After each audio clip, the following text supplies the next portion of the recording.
usability for the world's biggest rocket, and we're going to be with you today every step of the way.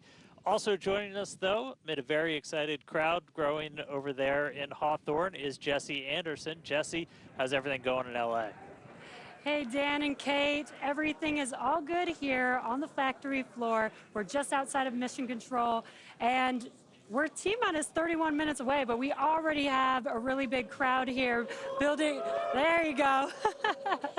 Starting to build up here. Every flight of Starship has made huge progress, and today is another exciting one. We're joined by Starship, Raptor, and Starlink teams here with me today, and everyone is getting super excited for this flight test. So with that in mind, I expect it to get very loud in here soon. But for now, I'm going to hand it back over to you guys at Starbase for a quick look back at the flights that brought us here today. Hey, thanks, Jesse. Now, the more we fly safely, the faster we learn, the sooner we realize full and rapid reuse. The previous 6 flight tests proved we're on the right track. Each one of those tests provides a ton of invaluable data and, of course, some pretty great views along the way. Oh, yeah. Every one of those tests informed the upgrades that are debuting on today's flight test. And you know, we've all been watching this, following through the incredible testing campaign for every flight, and man, I can't wait for today as well as everything else we've got planned this year. Just a recap of what happened just before this flight test. Our most recent one was back in November 19th. That was Flight 6. It lifted off at 4 p.m. Central from Starbase, Texas, just a couple miles over our shoulders. It was a gorgeous sunset ascent. Let's take a look. Attention all flight crew members, flight is go for launch.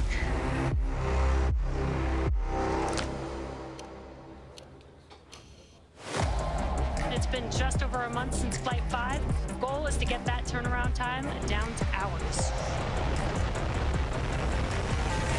We have liftoff.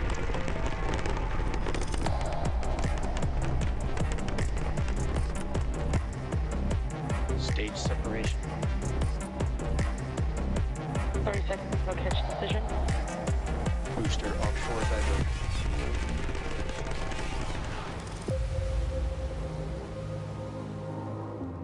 Tune in and watch the ship fly around planet Earth.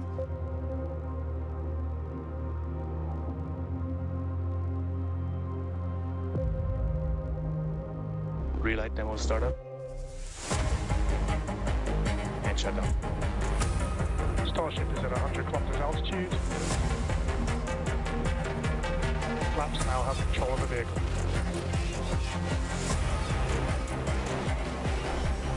Starship has started the subsonic belly flop.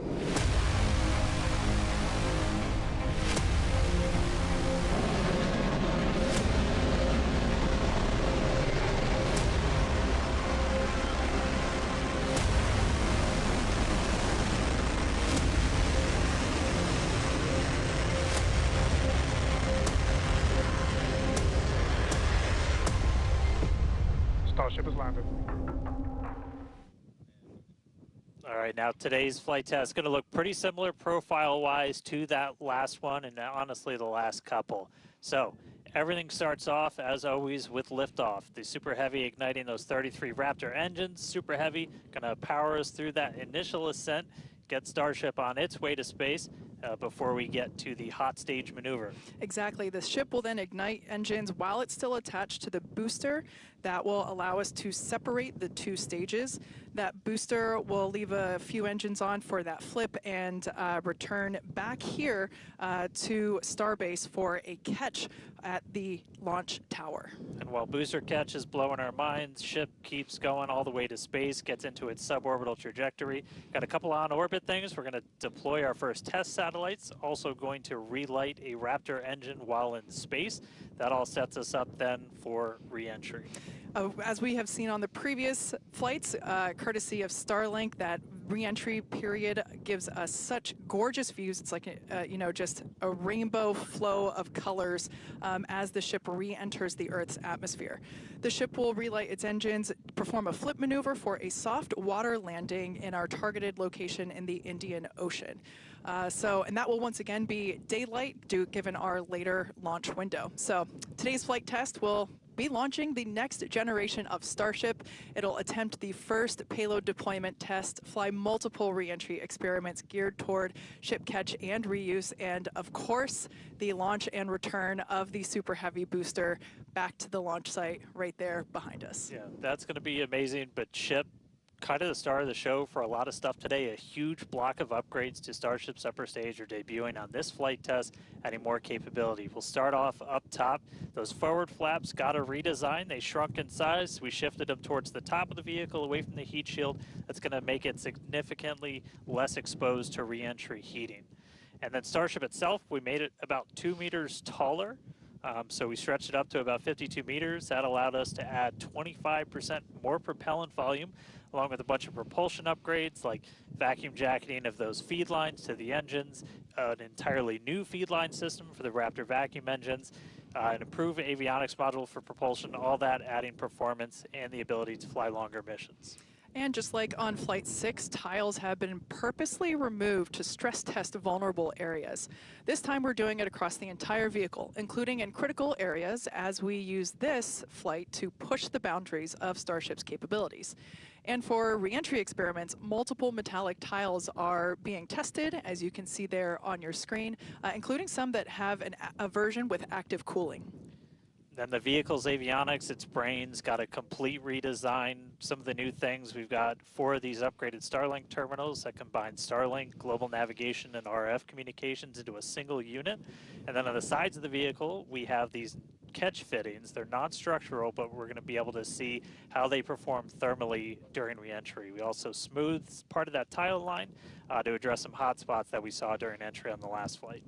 Now the ship and the booster, they weren't the only thing to get some upgrades. On the ground side, several radar sensors will be tested on the tower catch arms as we experiment with additional ways to measure distance between the arms and the vehicle while we prepare for ship catch. Now this is just a handful of the many upgrades included on this flight that make this the most capable Starship that we've flown so far. And then something really cool has me super excited. We're going to be deploying 10 Starlink simulators that are similar in size to our next generation Starlink satellites. With pretty unparalleled payload capacity and full reusability, Starship's going to be able to deploy our more advanced V3 Starlink satellites, which is going to help us continue to revolutionize global connectivity. Each of those Starlink V3 launches on Starship is going to add about 60 terabits per second of capacity to the Starlink network.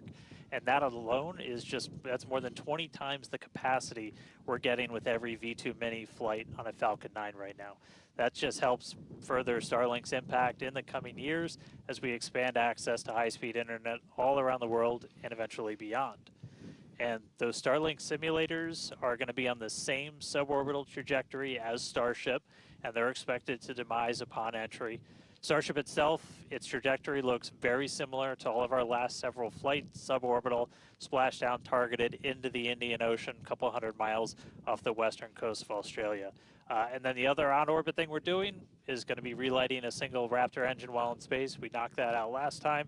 V2 ship, new propellant system. Let's do it again on this one. Ship's going to be busy.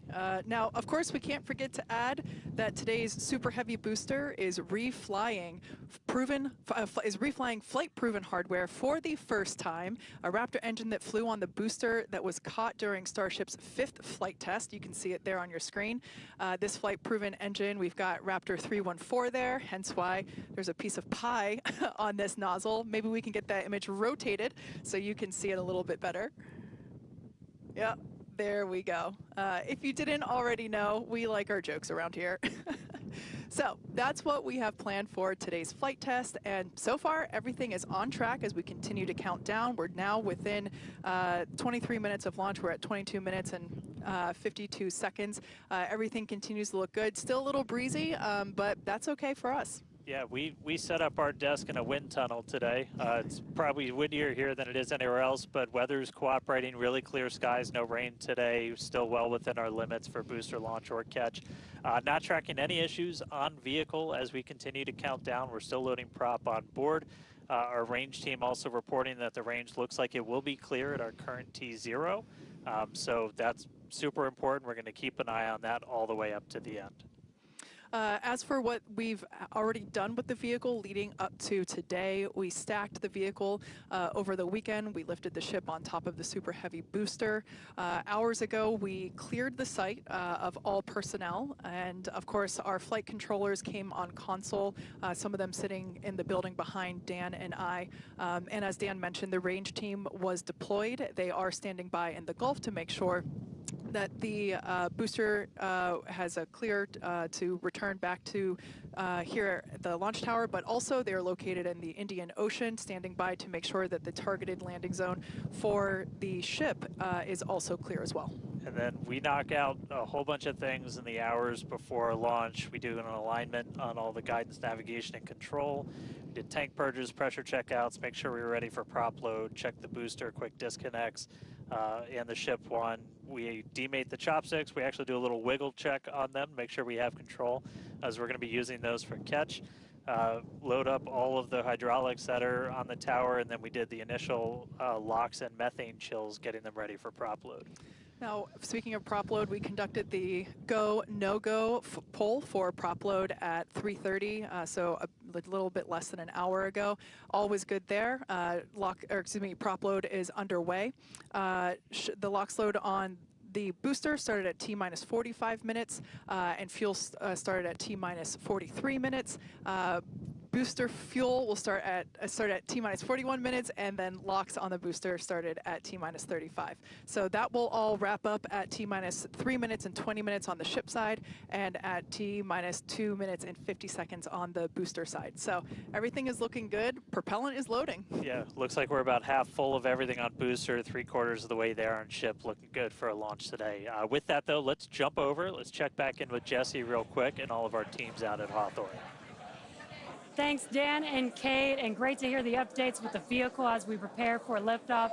There is a lot more people here, as expected.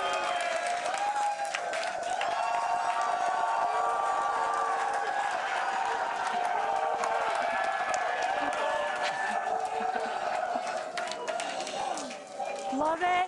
All the Raptor engines are built here, so there's a lot of that team here in the crowd, so they have a strong connection to the Starship flight today. Every flight test gets us closer to a fully operational Starship, which gets us closer to our ultimate goal to make humanity a multiplanetary species. To establish cities on Mars, we're going to need high-cadence, low-cost flights for cargo and crew. As the only fully reusable rocket with this kind of capability, Starship is the only vehicle in development that will be able to unlock our multi-planet future. Starship uses a first-of-its-kind on-orbit propellant transfer to refuel in orbit in preparation for these long trips. With milestones like ship catch and in-orbit prop transfer coming up, 2025 promises to be huge for Starship and our journey to Mars, with our first trip currently planned for the end of 2026. Between the reusability, low cost, and heavy lift capabilities, this all comes together to help us deliver up to 100 people at a time to destinations both near and far, and to deliver payloads farther and at a lower cost than any other vehicle. We'll be able to launch more massive payloads than anything else flying or in development today, capable of sending things like giant space telescopes or the next generations of space stations into orbit on a single launch. So while today's flight is just a test, the future is much closer than we realize. But one flight test at a time, so let's head back to Dan and Kate for a closer look at Starship.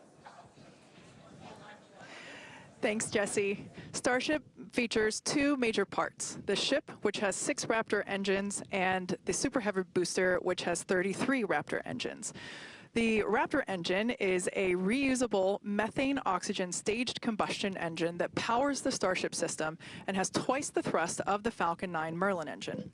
Now, just like we saw flights 1 through 6, the current iteration of Starship is an experimental vehicle flying for development.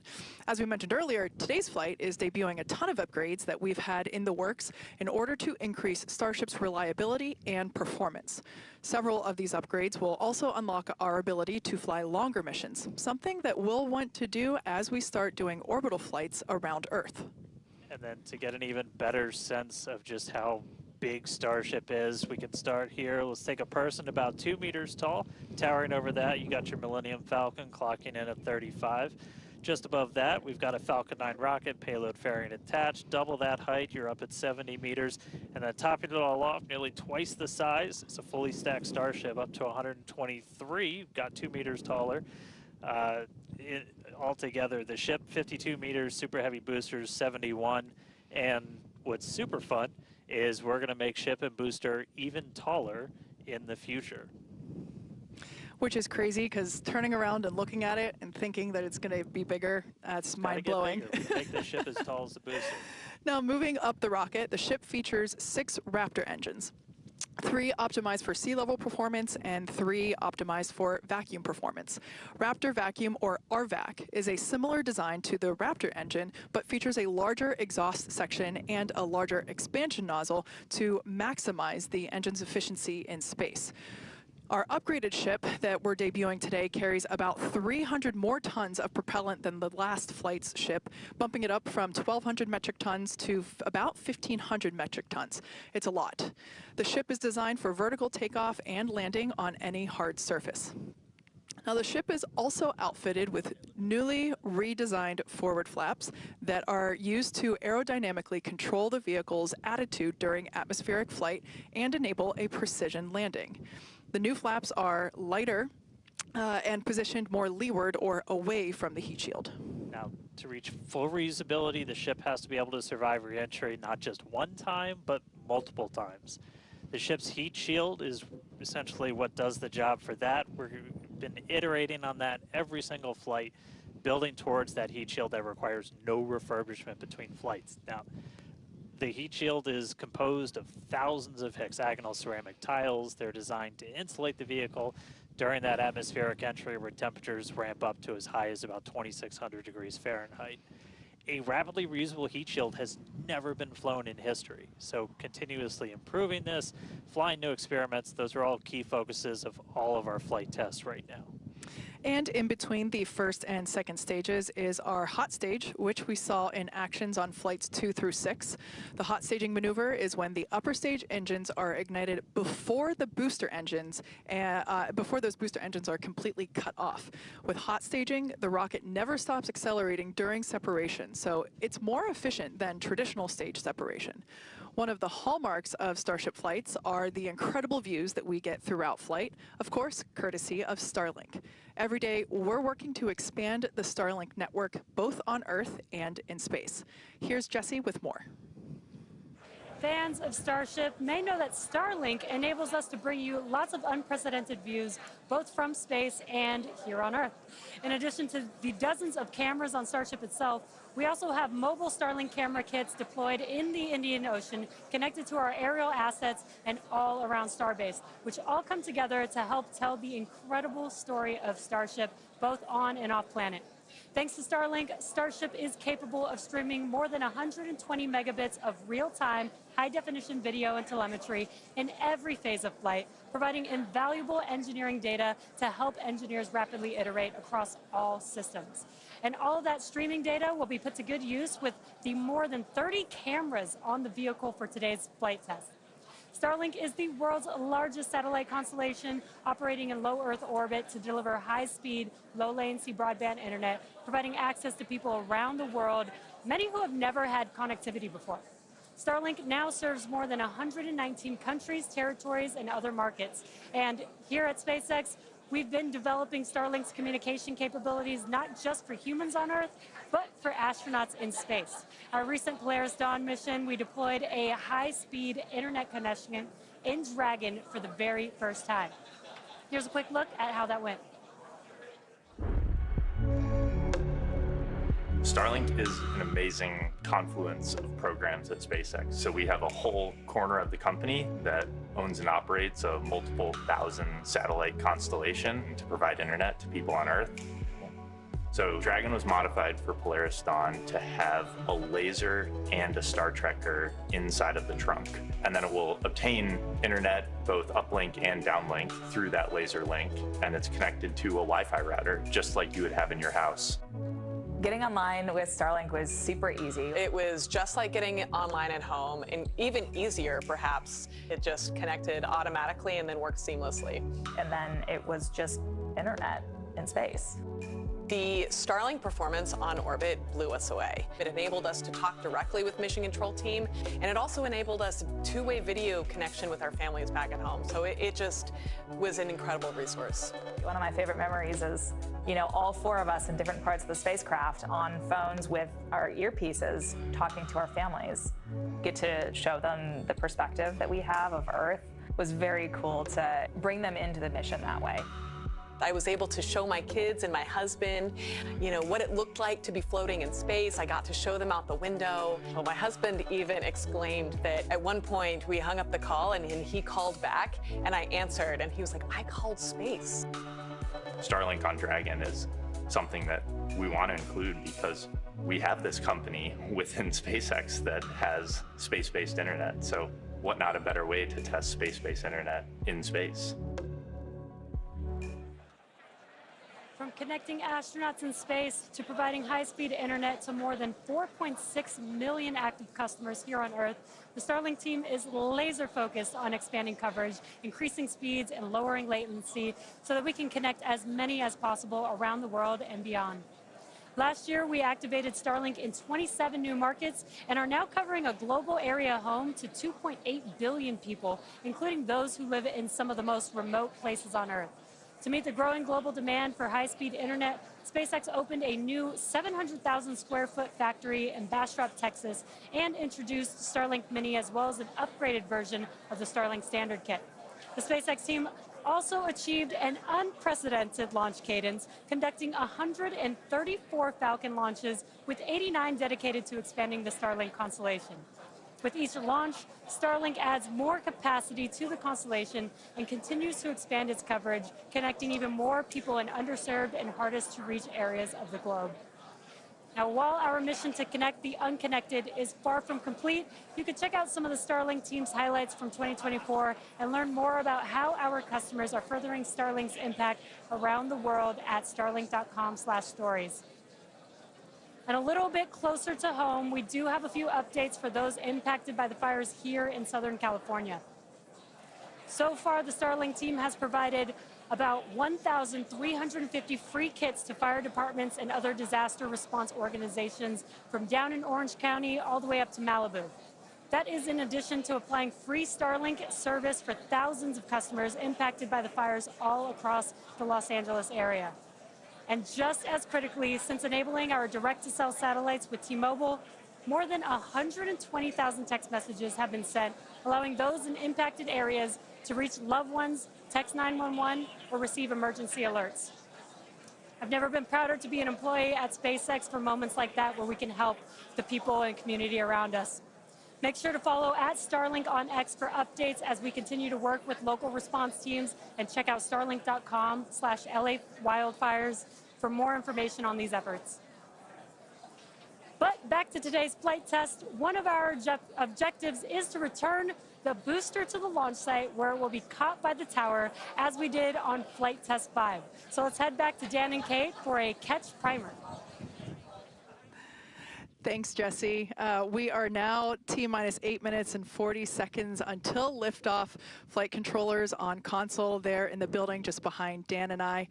You can actually see the rocket in the distance at the pad 6 miles away. Our excitement is growing. I already am not sure if I'm going to be able to remain coherent after witnessing this, so looking forward to it. You'll be all right. You'll be all right. Just a quick status check. The ship fully loaded in its main tanks on LOX and fuel. We're going to load the header tanks, and booster is going to be closing out real soon as well. Let's talk about that second catch attempt, though. So we're going to use the tower's 2 gigantic robotic arms, call them the chopsticks, same thing we used to stack Starship onto Super Heavy for all the integration ahead of a flight, and that's what we used to catch by moving stuff like landing legs from the booster to the ground side. It's a lighter booster, means you can carry more into space.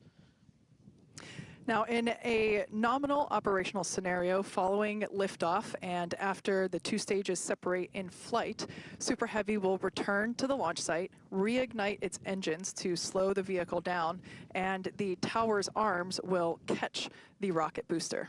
And just to get to this point, just like before, thousands of distinct vehicle pad criteria have to be met prior to that return and catch. We need healthy systems on the booster, healthy systems on the tower, and a manual command from our mission flight director for the day.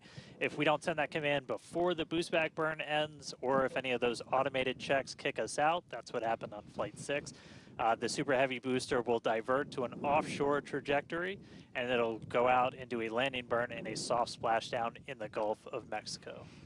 Now, we have said it before, but it remains true today. We accept no compromises when it comes to ensuring the safety of the public and our team, and that return will only take place if the conditions are right. And one of the unique aspects of Starship flights is the return and the catch of that Super Heavy booster and the audible sonic boom that it comes with it in the area around the return location.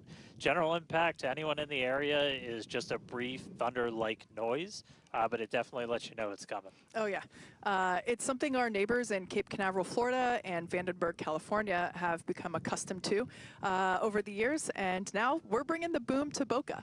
So here's a peek of what to expect.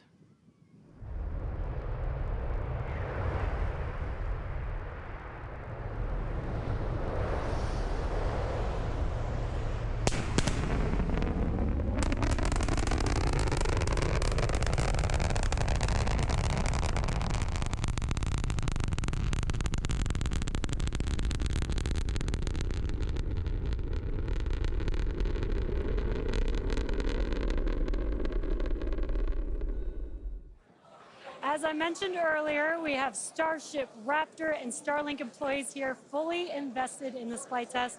And of course, many other SpaceX employees also here across our sites supporting their teams, their teammates. Every flight test has been pretty unique, and we're all very excited for another round of firsts, but I'm pretty sure the crowd is looking forward to potentially watching those chopsticks catch another booster. So let's see how excited they are today.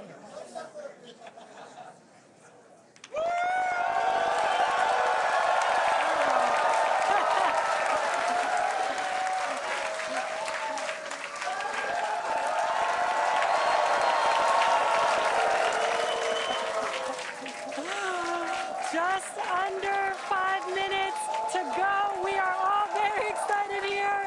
We're going to send it back to you at Starbase for the final minutes of the countdown. Kate and Dan. All right, thank you, Jesse. So if you just tuned in under 5 minutes ago, you picked the right time to do it.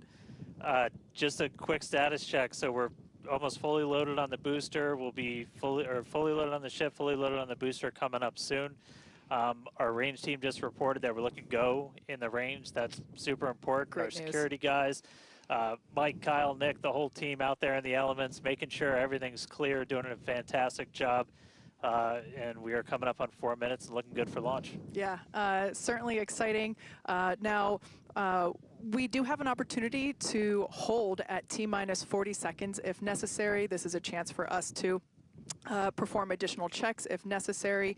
If we, need to repressurize some tanks, or if there's a wayward vessel in the range last minute, opportunity to clear it out. But everything currently looking good. Now, once we pass T-minus 40 seconds, a number of events will occur in rapid succession. The ground spin and ignition systems come up to flight pressure. The ship will go to internal power.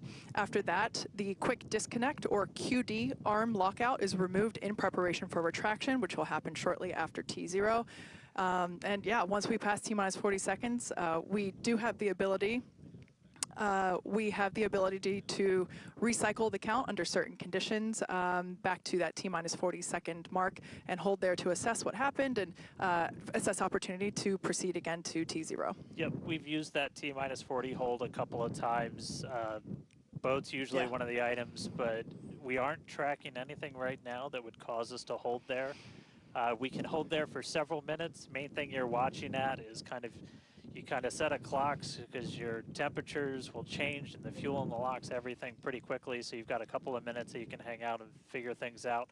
There are items that if we pass them, we're scrubbed for the day. One of the main ones is that flame deflector at the bottom of the launch mount. Water begins flowing for that at the T-minus 10 second mark. If we scrub at any point after that, we'll be done for the day. and then teams will need to refill the deflector as well as all of our prop that we use to load on board the vehicle. It's pretty much just under 11 million pounds of prop sitting on that thing right now, and we can actually recycle in about 24 hours now. Which is incredible given the sheer volume of propellant that is on board the vehicle there on your screen. All right, coming up on the 2-minute mark. Again, a lot of ambitious things on the plate for Starship today. T-minus 2 minutes. New ship, new year, a lot of upgrades, doing a lot of ambitious things in space this time. Our first payload deploy, relighting a Raptor engine. We're looking good. So as we mentioned before, we have an opportunity to hold at T-minus 40 seconds, not tracking any issues at the moment that would be necessary right now. So fingers crossed we can pass through that checkpoint without stopping.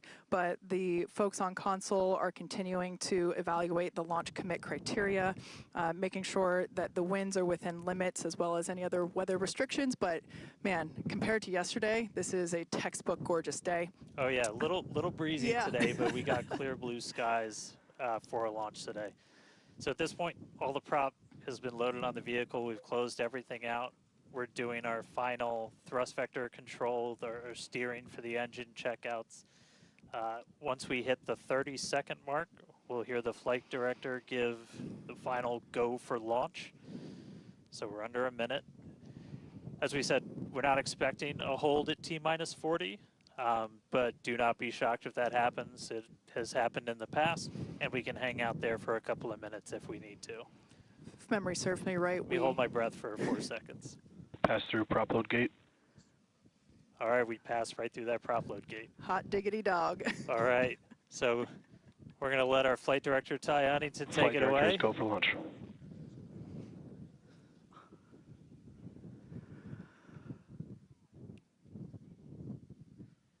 And 20 seconds.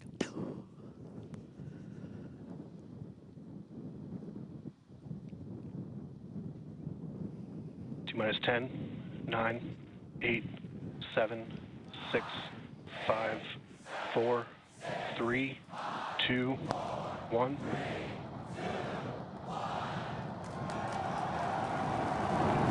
We have liftoff.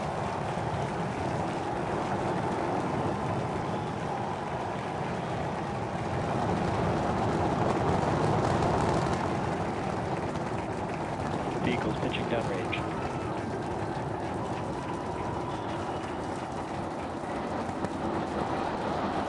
Booster check pressure is now low.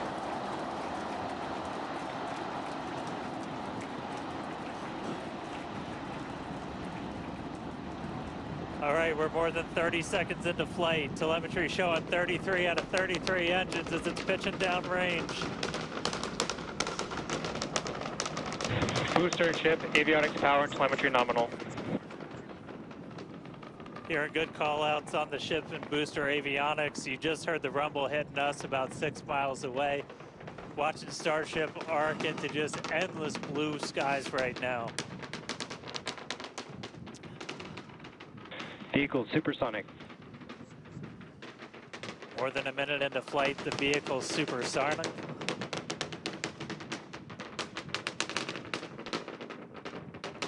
Max Q. So we just passed through max Q. That's the greatest stress the vehicle's going to experience on the way uphill. Reminder that all of our teams down here on the ground are now looking at systems on the tower. They just did a manual check through. That's going to inform that manual flight director's decision.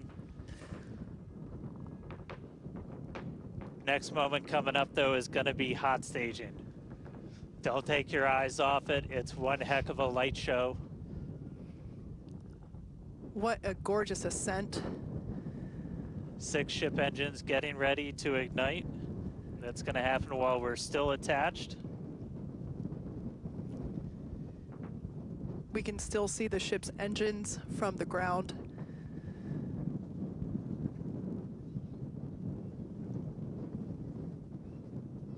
Got a little under 30 seconds away from that. We are hearing good call-outs on the tower preparedness from the manual checks. Reminder, though, we've still got automated checkouts on the booster and the ship itself. But as of right now, our manual checks and our manual commanding is looking go for a catch. Booster engine cut off. That is incredible news. We just heard the call out for booster right, engine Miko. cut off. Engine startup. Most engines cut off, down to those Stage middle separation. three. Cruise back burn startup.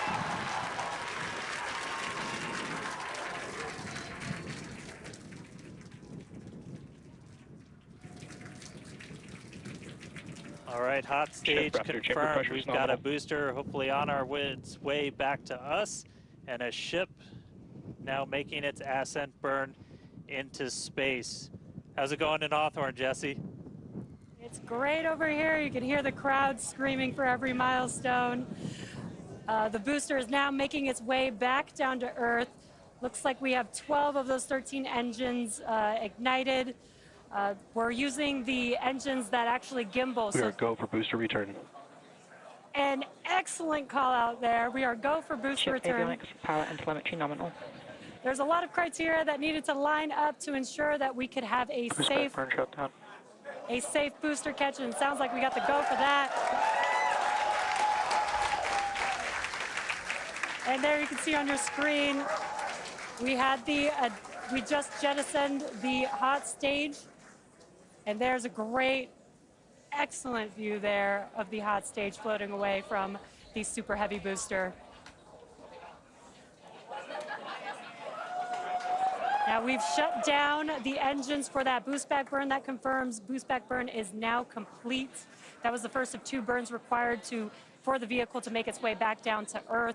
And next coming up will be the landing burn. That's going to be 13 of those center engines igniting again. And that will then go down from 13 down to 3 engines just right before we touch down for that booster catch. Now, reminder, our stage 1 objectives are to have a controlled ascent, stage separation, as well as a controlled boost back burn and hot stage as well. So we're looking good for that so far. Some great views there from the ship of Earth. That looks incredible.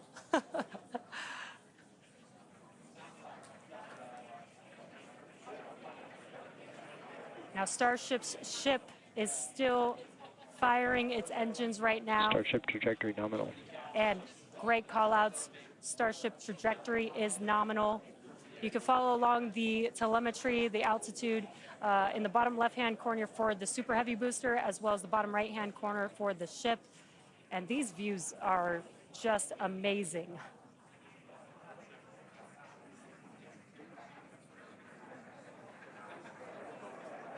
Again, the booster is currently making its way back to the tower today. So we're looking forward to a booster catch with the chopsticks. And in the meantime, you can see those grid fins there, helping to control the vehicle and guide it back to its landing site. Booster FTS is saved. Now with that, we're gonna hand it back. How's it going over there, Dan and Kate? How are you doing, Kate? Seeing that in person. You know, Dan had to take that entire segment because I couldn't talk. That was incredible. There it is. We can see the booster coming back in now through the plume. At least it looks that way to us. It's incredible that it basically returns. It looks like a speeding, just like this silver flare coming back to the. Once again, we are standing by for attempting to catch the booster at the tower. This would be the 2nd tower catch. Booster landing burn. Seeing 13 engines. Booster now hovering as it aligns with the tower for catch. Booster coming in. Get ready for that boom, Kate. Down to 3 engines. Booster landing burn shutdown. Megazola has caught the booster.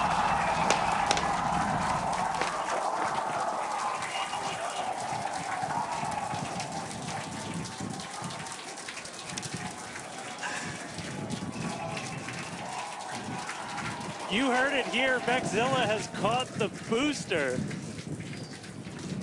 Once again, for the second time, a successful catch by the launch tower. This is the same tower, the launch pad, where that booster took off from just 7.5 minutes ago. Great view from the chopstick arms, looking at those hypersonic grid fins that steer the booster for that precision landing. It almost looks like it's flapping its wings. Yeah, you can see just how small that catch fitting is too on something that's just so massive. That was absolutely insane. Meanwhile, we're not done, but wait, there's more.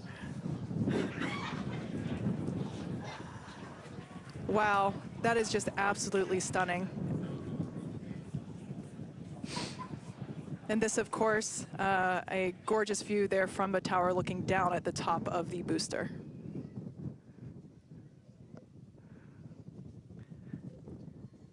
All right, and we are tracking.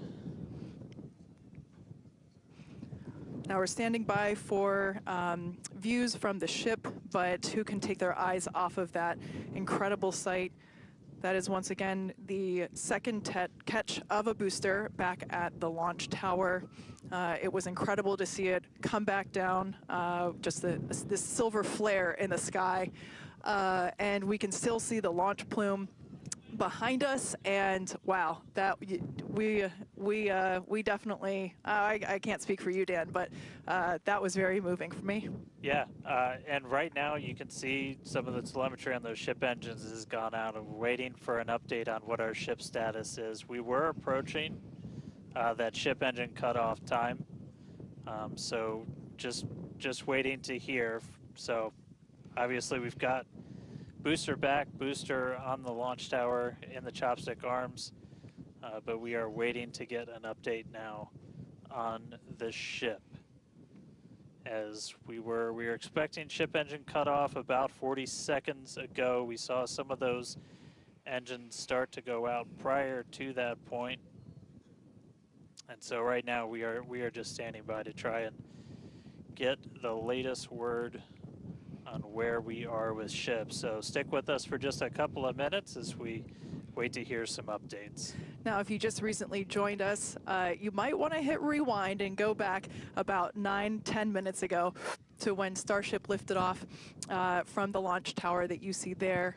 We had a gorgeous ascent followed by a stage separation where the ship separated from the super heavy booster. The booster performed a flip maneuver and returned back to the Gulf Coast here. There you can see it on your screen.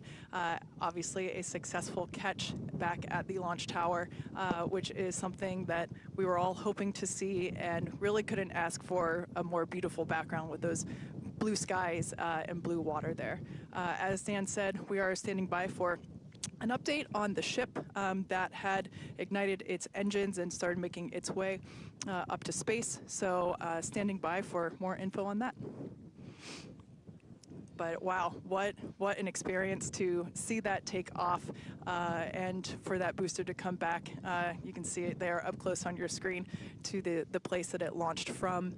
Once again, there were thousands of catch commit criteria, which is basically just all the things that we have to assess and evaluate and basically make sure that they are make sure that everything is clear and acceptable conditions, both on the vehicle side as well as the tower side, in order to enable that catch. So obviously from the last two flights that we have done, where Flight 6 we attempted but had to divert into the ocean, and then on Flight 5 we did have the first ever successful catch of the booster. We used the learnings of those two flights to hone in that catch commit criteria, and we saw success today, which is pretty awesome.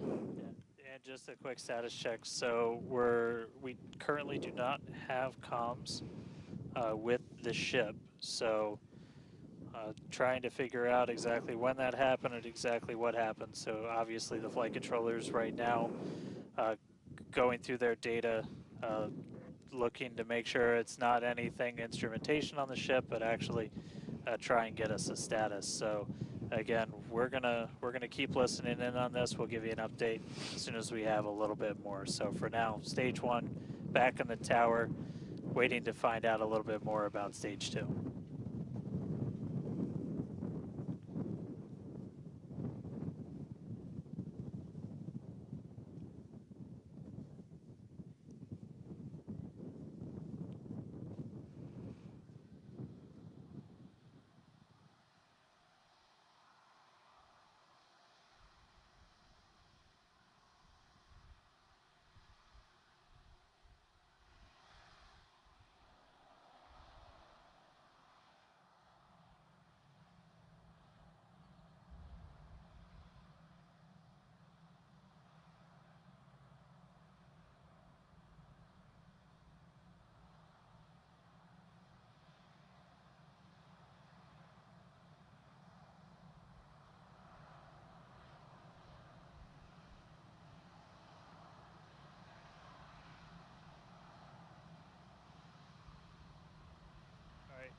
So if you are just tuning in, we caught a booster, but we are still waiting to find out a little bit more on the ship. So it had successfully separated. We did that hot staging maneuver. We did see all 6 of ship's engines on the way uphill during its ascent.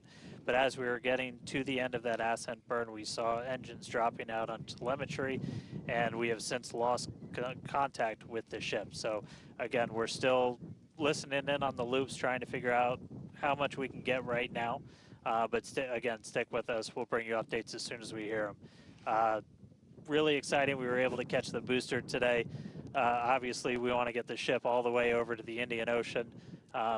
May not be able to do that at this point, but we'll give you some updates as soon as we hear a little bit more about the ship. For those that didn't catch earlier, this was a new version of the ship. This was its debut flight.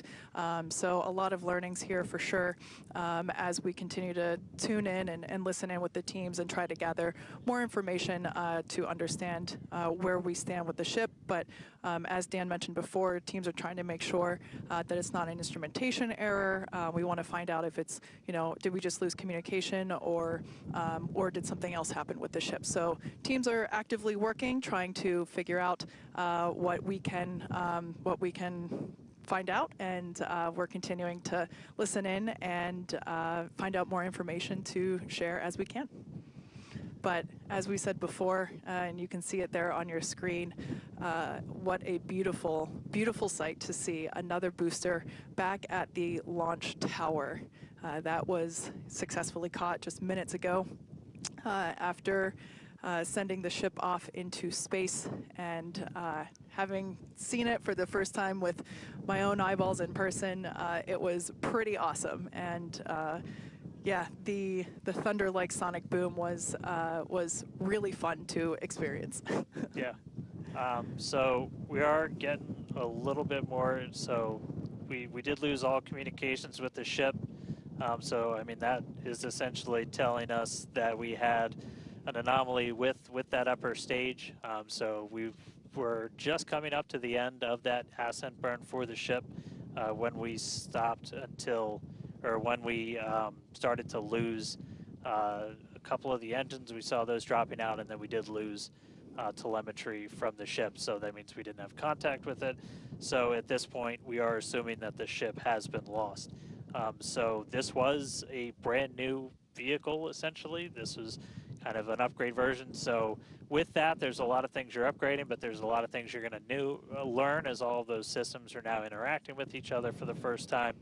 But at this point, we did lose the upper stage of the ship. So again, we're gonna listen in and try and figure out a little bit more about what happened. And obviously, we'll do kind of a full breakdown once we get smarter ourselves in the coming hours and days as well. For sure. Now, for those that have recently tuned in, we're now a little over T plus 16.5 minutes after liftoff. We do believe that we have lost the ship during its ascent phase. It's successfully separated from the Super Heavy booster, but during that ascent phase, a couple of the engines dropped out, and then shortly thereafter, we lost communication with the vehicle.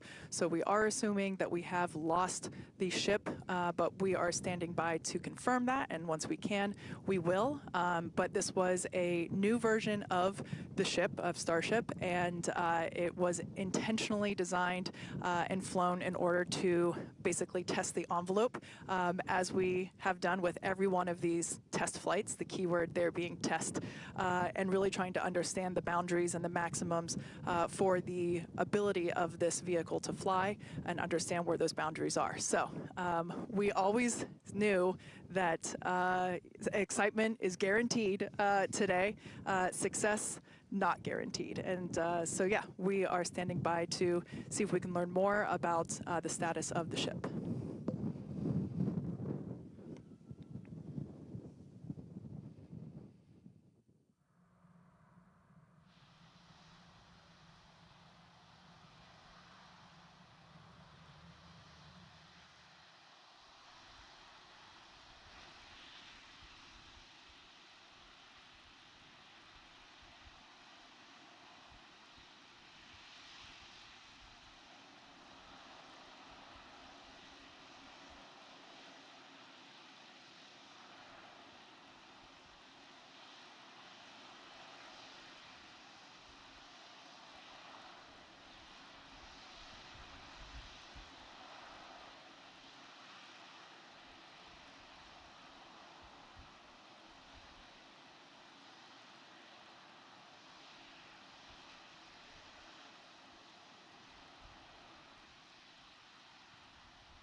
Thanks everyone for continuing to stick around as we were checking in on the status of the ship.